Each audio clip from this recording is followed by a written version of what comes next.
Now, the titration is done, the results have been sent to the computer. A very brief summary of the titrator software. There's a tab on the bottom called Analysis. That simply contains all the methods that we currently have.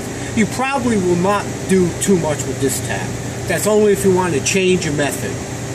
There's a tab to the far right called Configuration. You will probably never have to play with this tab. This is basically setting up the computer so it can talk to the titrator.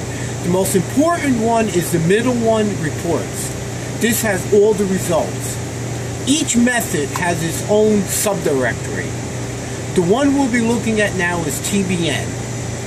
All the samples that we've ever run are under TBN D2896. I'm going to hit the plus sign, and you can see a large number of samples.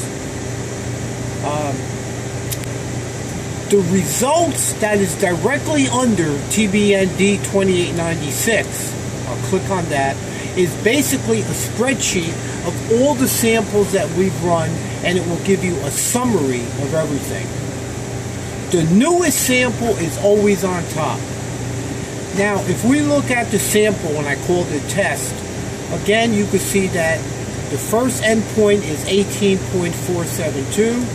The second endpoint is 29.963. This is the endpoint that we would report. And again, R1 is simply the blank value. Now, we should always, if we didn't catch how the curve looked on the titrator, you should look at it on the computer. To do that, we will open the sample itself. And again, the newest sample is at the top. So I will put the plus key here, and I will put this one plus key. The curve is under EQP titration. I'm going to double click, wait a few seconds, and the curve appears. You can see two pretty good endpoints. Again, this is the first one, this is the second.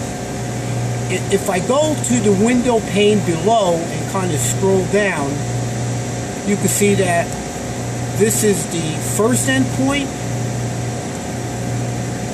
this is the second endpoint. These numbers don't mean too much, they're volumes, but if I wanted to see, okay, again, what are the results, I could click on this results, which will show you the results only for this sample.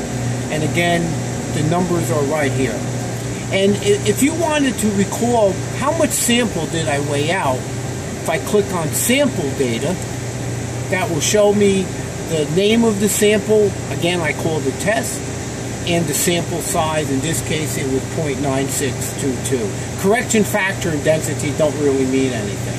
So again, to summarize, if you run a sample that has two endpoints, the second endpoint value is the one you want to report in labware.